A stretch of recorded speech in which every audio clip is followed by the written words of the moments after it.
한번 솔직히 얘기해 보세요. 지금 당신의 몸 정말 건강하다고 자신 있게 말할 수 있습니까?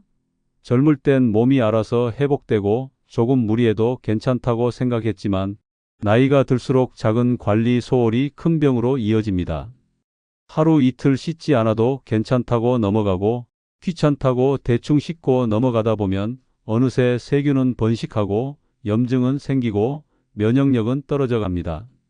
매일 꼼꼼히 관리했던 만큼 건강이 유지되는 법이고 소홀히 했던 만큼 몸이 망가지는 법입니다. 이제는 인정해야 합니다. 늙어선 매일의 작은 관리가 진짜 장수의 비결입니다.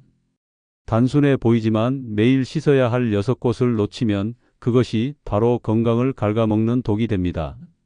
오늘은 90세까지 건강하게 살기 위해 매일 씻어야 할 6곳을 주제로 한 영상입니다. 좋아요 누르시면 복이 옵니다. 무병장수하기 위해 매일 씻어야 할 곳 첫 번째는 대장균이 번식하기 쉬운 엉덩이 주위입니다. 이 부위는 하루 종일 밀폐된 상태로 유지되며 체온과 땀이 집중되는 습한 환경 속에서 각종 병원성 세균이 번식하기에 최적의 조건을 갖추고 있습니다. 특히 배변 후에도 남아있는 잔여물, 땀과 피지, 죽은 각질 등이 엉덩이 주위에 쌓이면 피부는 빠르게 짓무르고 세균은 폭발적으로 증가합니다. 모 연구기관에서 60세 이상 고령자 200명을 대상으로 피부 염증 발생 부위를 분석한 결과 항문 및 엉덩이 주위의 세균 감염이 전체 피부 질환 중 1위를 차지한다고 발표했습니다. 이들은 특히 대장균과 황색 포도상구균의 농도가 타 부위보다 20배 이상 높게 검출되었다고 밝혔습니다. 이는 단순히 씻지 않아서 생긴 문제가 아니라 씻는 방식이 잘못되었기 때문이라는 점을 시사합니다. 연세대학교 세브란스 병원 감염내과에서는 고령자의 경우 피부 장벽이 약해져 있기 때문에 대장균이 항문 주위 피부를 뚫고 들어가 혈류를 타게 되면 폐혈증과 전신염증 반응 증후군으로 사망에 이를 수 있다고 경고합니다. 실제로 항문 주변의 습진, 농양, 치루, 항문 소양증은 대부분 부적절한 세정 습관에서 비롯된다는 의학적 결과도 존재합니다. 서울 강동구에 사는 정 씨는 평소 샤워는 매일 하지만 엉덩이 주위는 남자 체면에 너무 꼼꼼하면 찝찝해 보인다는 이유로 손이 닿지 않는 곳은 그냥 물로 헹구는 수준에 그쳤습니다. 어느 날부터 항문 주변이 가렵고 붓기 시작했고 급기야 피가 비치며 앉기도 어려운 고통이 찾아왔습니다. 병원에서는 항문 농양 진단이 내려졌고 의사는 CT를 보여주며 말했습니다. 이 고름이 더 깊어지면 직장과 연결돼 대변 누출 증상까지 생길 수 있습니다. 지금 수술 안 하면 큰일 납니다. 정 씨는 전신 마취 후 항문 절개 수술을 받았고 이후 6주간은 통증에 시달리며 항생제와 소염제를 복용해야 했습니다. 치료비로는 180만 원 이상이 들었고 일상생활 복귀까지 2개월이 걸렸습니다. 그는 퇴원하면서 지인들에게 이렇게 말했습니다. 씻을 때 그냥 물로만 대충 헹궈도 괜찮다고 생각했는데 그게 내 몸을 망가뜨린 지름길이었다. 이처럼 단 한 번의 소홀함이 평생 고통을 불러올 수 있습니다. 특히 60대 이후는 면역력과 피부 재생력이 급격히 떨어지기 때문에 세균 감염이 빠르게 확산됩니다. 물로만 헹구는 세정은 오히려 세균을 피부 깊숙이 눌러 담는 것과 같으며 반드시 비누와 손을 이용해 엉덩이 주위를 직접 꼼꼼히 문질러 닦는 습관이 필요합니다. 위생은 체면보다 중요하며 엉덩이 주위를 소홀히 다루는 순간 당신의 건강은 눈에 보이지 않게 무너지고 있습니다. 90세까지 무병장수하고 싶다면 가장 민망한 부위부터 가장 철저하게 씻어야 합니다. 건강은 부끄러움을 이길 때 시작됩니다. 두 번째는 세균이 가장 많이 번지는 손가락 사이입니다. 겉보기에 가장 깨끗해 보이는 손이 사실상 인체에서 가장 더러운 부위라는 사실 알고 계십니까? 특히 손가락 사이, 그 틈새에는 각종 세균과 바이러스, 진균이 모여드는 습지대와도 같습니다. 손으로 입을 만지고 눈을 비비고 음식을 집어먹고 화장실을 사용하고 난 후에도 손가락 사이를 제대로 닦지 않는다면 세균은 당신의 몸을 통째로 집어삼킬 기회를 기다리고 있습니다. 보통 일반인의 손가락 사이에서 평균 47만 마리의 세균이 검출되며 이는 화장실 변기 시트보다 7배 이상 많은 수치입니다. 특히 포도상구균, 대장균, 녹농균, 엔테로바이러스, 인플루엔자 바이러스 등은 손등이나 손바닥보다 손가락 사이에서 훨씬 더 많이 증식된다는 결과도 발표됐습니다.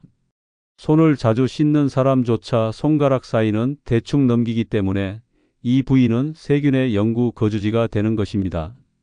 의학적으로도 손가락 사이의 피지선 분비와 체온은 세균 증식의 이상적인 조건을 형성합니다. 게다가 손가락 사이가 습하거나 땀이 찼을 때 칸디다균이나 피부사상균 같은 진균 감염이 빠르게 진행돼 피부가 갈라지고 가려움증과 악취까지 유발됩니다.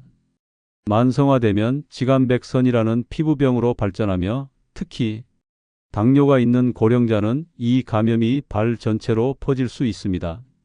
문제는 이 손가락 사이의 세균이 입을 통해 몸속으로 들어가면 단순한 감염을 넘어 장염, 폐렴, 폐혈증, 결막염까지 불러올 수 있다는 점입니다. 손은 곧 당신의 몸으로 향하는 지름길이며 그중 손가락 사이는 바이러스의 터널입니다. 코로나19 팬데믹 당시에도 방역 당국은 손을 씻을 때 가장 중점적으로 닦아야 할 부위로 손가락 사이를 강조했으며 이 부위를 빠뜨릴 경우 손 씻기의 효과는 50% 미만으로 떨어진다고 경고했습니다. 강원도 춘천에 사는 김 씨는 평소 손 씻기에 큰 신경을 쓰지 않았습니다. 매일 아침 산책을 다녀온 뒤에도 물로만 손을 대충 씻었고 손가락 사이는 귀찮다며 거들떠보지도 않았습니다. 그러던 어느 날부터 갑자기 배가 아프고 열이 오르더니 결국 응급실에 실려갔습니다. 진단은 급성 장염 및 감염성 설사, 원인은 대장균 감염이었습니다. 병원에서는 김 씨의 손톱 밑과 손가락 사이에서 다량의 세균이 검출됐다고 밝혔고 감염 경로는 평소 자주 먹던 삶은 달걀이나 과일을 손으로 잡아먹으면서 입으로 직접 전해진 것으로 추정됐습니다. 김 씨는 이틀간 수액 치료를 받으며 고통에 시달렸고 열흘 가까이 식사를 제대로 하지 못했습니다. 퇴원 후에는 손가락 사이까지 비누로 철저히 씻는 습관을 들이기 시작했으며 주변 사람들에게도 반복해서 이렇게 말합니다. 손가락 사이? 그거 한번 안 씻었다가 나는 밥도 못 먹고 병원 침대에 들어 누웠습니다. 손 씻기 대충 하면 병원비는 정성스럽게 내야 합니다. 우리는 손으로 하루에도 수백 번 얼굴을 만지고 무의식 중에 입을 건드립니다. 당신이 매일 마주하는 세균은 눈에 보이지 않기 때문에 더 위험합니다. 손바닥만 씻는 건 청소기 돌린 후 먼지통 안 비우는 것과 같습니다. 세균의 번식지인 손가락 사이를 씻지 않으면 모든 위생은 헛수고가 됩니다. 90세까지 건강하게 살고 싶다면 오늘부터 손가락 사이까지 문질러 씻는 습관을 시작해야 합니다. 물만 뿌리는 손 씻기는 손세정이 아니라 세균을 키우는 작업입니다. 진짜 건강은 가장 사소한 틈새를 지킬 때 완성됩니다. 매일 씻어야 할 곳 세 번째는 하루 피로가 쌓이는 발바닥입니다.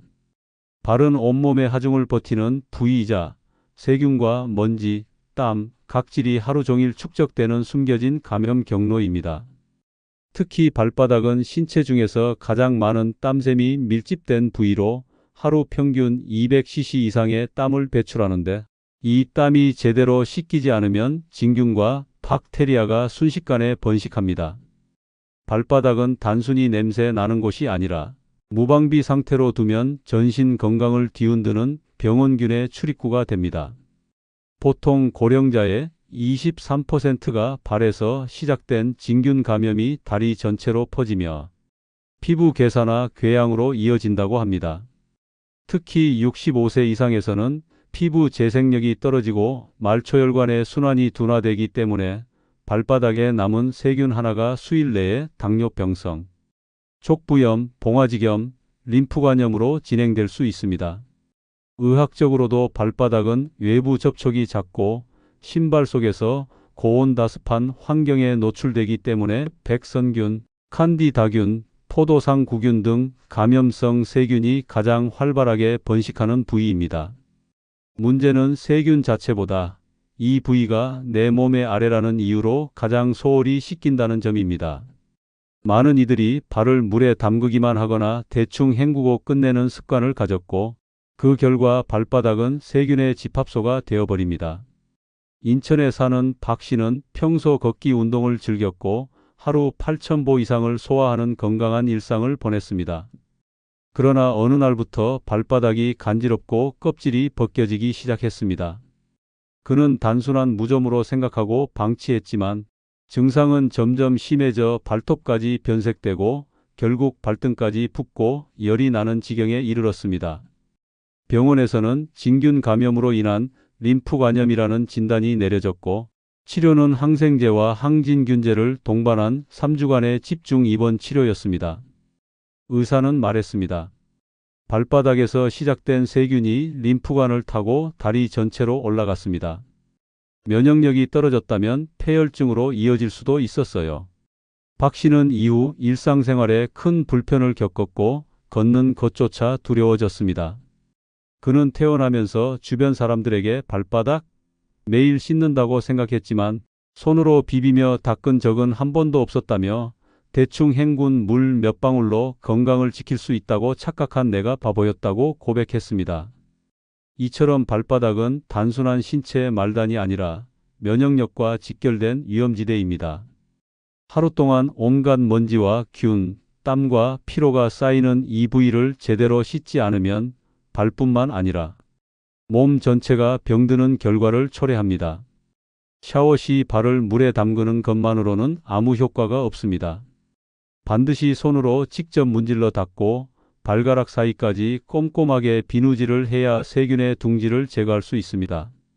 90세까지 건강하게 살고 싶다면 가장 아래에 있다고 가장 소홀히 여겨지는 발바닥부터 정성껏 씻는 습관을 들여야 합니다.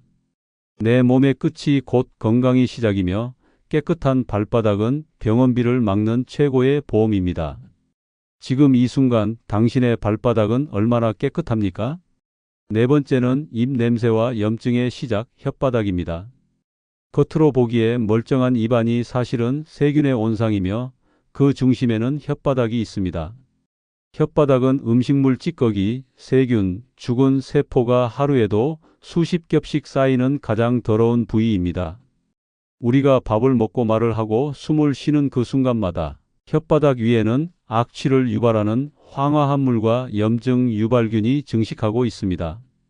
이를 제대로 닦지 않으면 단순한 구취가 아니라 위염, 인후염, 폐렴, 심지어 심장병까지 연결되는 감염 루트가 됩니다.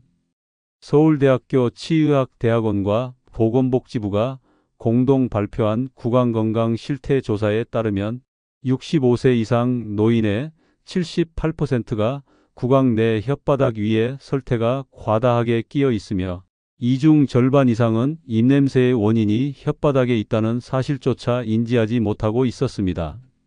특히 이 설태에는 혐기성 세균과 황화합물이 집중되어 있으며 이 세균이 침을 타고 식도로 흘러 들어가면 위장염과 장내 감염을 일으킬 수 있고 일부는 폐로 흡입되면 흡인성 폐렴으로 진행됩니다. 더 심각한 문제는 치과학계 연구 결과 혀를 청결히 관리하지 않을 경우 심혈관 질환 발병률이 1.6배 높아진다는 사실입니다. 구강 내 염증이 전신으로 확산되며 혈관벽에 염증 반응을 유도해 동맥경화와 협심증을 유발하는 것입니다. 즉, 혓바닥을 닦지 않는 건 단순한 구취 문제가 아니라 심장을 망가뜨릴 수 있는 습관인 셈입니다.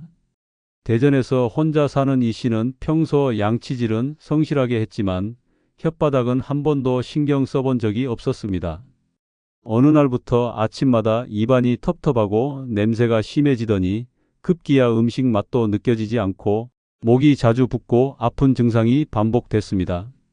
처음엔 편도선염 정도로 생각했지만 결국 병원을 찾았고 진단 결과는 만성 인두염과 혓바닥 내 진균 감염이었습니다. 의사는 설명했습니다.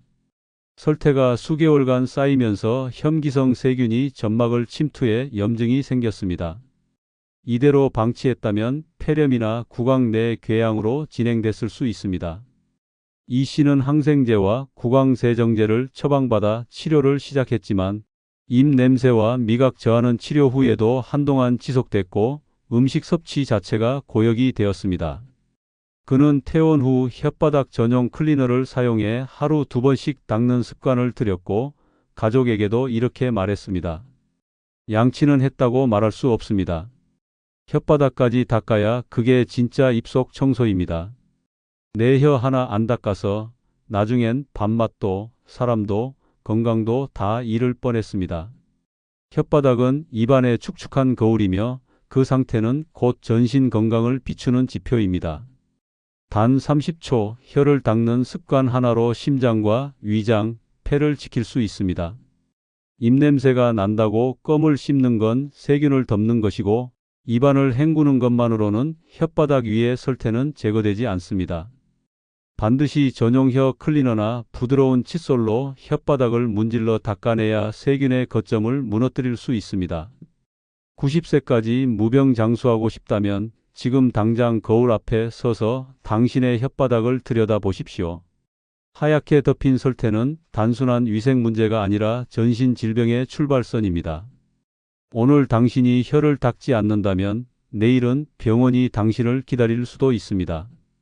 5번째는 세균이 번식하는 코 속입니다. 코는 숨 쉬는 길이지만 동시에 외부 세균, 먼지, 곰팡이, 바이러스가 가장 먼저 침투하는 방어선입니다. 그런데 이 방어선이 더러워진 채 방치된다면 세균은 코털을 지나 코 속 점막에 안착해 증식하기 시작합니다.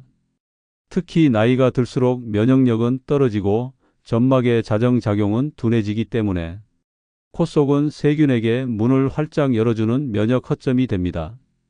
보통 60세 이상 고령자의 코 속에서는 평균적으로 10억 마리 이상의 세균이 상주하고 있으며 이 중 상당수는 황색 포도상구균, 녹농균, 폐렴균으로 확인됐습니다. 이들은 코 속에서 증식한 후 후각신경을 타고 뇌로 침투하거나 인후드로 흘러들어가 축농증, 만성비염, 기관지염, 심한 경우 뇌수막염까지 유발할 수 있습니다. 의학적으로 코 속은 땀샘과 피지선이 없어 건조해지기 쉽고 특히 코딱지가 굳으면 점막을 찢어 미세 상처를 만듭니다. 이 상처로 침투한 세균은 면역력이 약한 고령자의 경우 수일 만에 감염 증세를 일으킬 수 있습니다. 또한 구강과 연결된 구조 탓에 코 속 세균이 입으로 넘어가 위장염이나 구내염의 원인이 되기도 합니다. 문제는 대다수 사람들이 샤워나 세안을 하면서도 코 속 세정은 전혀 하지 않는다는 점입니다. 외부 공기에 가장 많이 노출되고 호흡기 질환의 시작점이 되는 이 부위를 비워두면 코안은 곧바로 병균의 숙소로 바뀝니다. 광주에 사는 조 씨는 평소 비염이 심해 자주 코를 풀곤 했지만 코세척은 한 번도 해본 적이 없었습니다. 단지 알레르기 때문이라 여기며 방치했고 몇 달이 지나자 자주 코피가 나고 머리가 묵직한 증상이 지속되었습니다. 병원을 찾았을 때는 이미 세균성 부비동염, 즉 축농증이 진행 중이었고 CT 결과 코 안에는 고름이 가득 찬 상태였습니다. 의사는 말했습니다.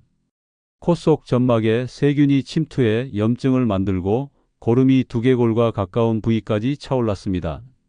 조금만 늦었으면 뇌막염 위험도 있었습니다. 조 씨는 전신마취 수술로 염증 부위를 제거한 뒤 항생제를 3주간 복용하며 회복해야 했습니다. 수술비와 입원비로는 200만 원 가까이 들었고 수술 이후에도 코세척을 꾸준히 해야만 재발을 막을 수 있다고 했습니다. 그는 이후 주변 사람들에게 반복해서 이렇게 말합니다. 코는 그냥 숨 쉬는 구멍이 아니라 숨이 멎을 수 있는 구멍입니다. 코 속을 안 씻는 건 바이러스를 내 집에 초대하는 거랑 똑같아요. 코 속 세정은 하루에 한 번이면 충분합니다. 생리식 염수나 전용 코세척기를 활용해 따뜻한 물로 코 속을 부드럽게 씻어내면 점막이 건강해지고 세균 번식도 차단됩니다. 무엇보다 감기, 비염, 축농증을 막을 수 있는 가장 간단하고 확실한 예방책입니다. 90세까지 건강하게 살고 싶다면 오늘부터 코 속을 숨 쉬는 통로가 아닌 청소해야 할 통로로 인식해야 합니다. 입 닫고 코 청소 안 하면 결국 병원 문을 열게 됩니다. 작은 코 구멍 안에 세균 하나가 당신의 수명을 깎아내릴 수 있습니다. 건강의 첫 숨은 깨끗한 코에서 시작됩니다. 무병장수하기 위해 매일 씻어야 할 곳 6번째는 세균이 쌓이기 쉬운 배꼽입니다. 사람들은 샤워할 때 얼굴, 겨드랑이, 발바닥은 열심히 닦으면서도 정작 배꼽은 대충 물로 헹구거나 아예 손도 대지 않습니다. 하지만 배꼽은 신체 중 가장 깊숙하고 밀폐된 구조를 가진 부위로 통풍이 되지 않아 습기와 피지, 먼지가 고스란히 쌓이기 좋은 세균의 저장소입니다. 외부로 노출된 면적은 작지만 그 속은 놀라울 정도로 더러울 수 있으며 방치된 배꼽 하나가 전신 감염의 시한폭탄이 될 수 있습니다. 미국 노스캐롤라이나 대학의 마이크로바이옴 연구팀은 실험을 통해 한 사람의 배꼽 안에서만 무려 1,400여 종의 박테리아가 검출된 사례를 공개했습니다. 이 중 일부는 토양균, 곰팡이균, 그리고 병원성 세균으로 세수를 하지 않는 것보다 배꼽을 방치하는 것이 오히려 더 심각하다는 결론을 내렸습니다. 의학적으로도 배꼽은 피지선과 땀샘이 집중되어 있어 노폐물이 고이기 쉽고 안쪽이 오목하게 들어간 구조로 인해 비누 거품이 닿지 않으면 세척 효과가 거의 없습니다. 그 결과 배꼽염, 곰팡이 감염, 피부 괴사까지 이어질 수 있습니다. 특히 면역력이 저하된 고령자의 경우 배꼽을 통해 감염된 세균이 복부 깊숙한 곳까지 침투하면 복막염이나 셀룰라이트 감염과 같은 중증 질환으로 번질 수 있습니다. 한번 염증이 생기면 쉽게 아물지 않고 항생제 치료나 외과적 처치가 필요할 만큼 악화될 수 있어 주의가 필요합니다. 경기도 평택에 사는 김 씨는 70세가 넘도록 배꼽을 제대로 닦아본 기억이 없었습니다. 그냥 물로 샤워하면 다 씻기는 줄 알았고 배꼽에 손을 대는 것이 오히려 더러울 것 같다며 피하곤 했습니다. 어느 날부터 배꼽 주위가 빨갛게 부어오르고 가려움증이 심해지더니 노란 고름까지 흘러나오기 시작했습니다. 그는 대수롭지 않게 생각하며 연고를 바르다가 결국 응급실을 찾았고 진단은 배꼽 감염성 농양이었습니다. 의사는 곧바로 절개 후 고름을 배출하고 항생제 주사 치료를 시작했습니다. 배꼽에서 번진 염증이 복부 피부까지 퍼졌고 피부가 괴사하기 직전이었습니다. 김 씨는 병원 침대에 누워 멍하니 천장을 바라보며 말했습니다. 평생 씻었다고 생각했는데 정작 중요한 곳 하나 안 닦아서 이런 꼴이 날 줄 몰랐습니다. 한 번도 관심 갖지 않은 배꼽이 이렇게 큰 화를 부를 줄은 꿈에도 몰랐습니다. 퇴원 후 그는 매일 아침 샤워할 때마다 면봉에 소독한 물을 묻혀 배꼽을 닦는 습관을 들였습니다. 이제는 가족들에게도 배꼽은 세균의 동굴이다. 청소 안 하면 곧 지옥문 열린다고 농담처럼 말합니다. 하지만 그 말에는 병원비 100만 원과 2주간의 고통이 고스란히 녹아 있습니다. 배꼽은 더럽기 때문에 닦는 것이 아니라 닦지 않으면 병든다는 사실을 알아야 하기 때문에 닦아야 하는 부위입니다. 물만 뿌리면 아무 소용 없습니다. 면봉이나 손으로 직접 안쪽까지 비누 거품을 묻혀 꼼꼼하게 닦아야 세균의 온상을 제거할 수 있습니다. 90세까지 건강하게 살고 싶다면 지금 당장 배꼽을 들여다보십시오. 당신의 건강을 갉아먹는 적이 그 안에 숨어 있을 수 있습니다. 외면한다고 사라지지 않습니다. 오히려 방치할수록 배꼽은 당신 몸의 내부에서 조용히 병을 키우고 있을지도 모릅니다. 영상이 끝나면 댓글창에 여러분들의 다양한 의견을 남겨주시기 바랍니다. 아울러 주변 사람들에게 많은 공유 부탁드립니다. 감사합니다.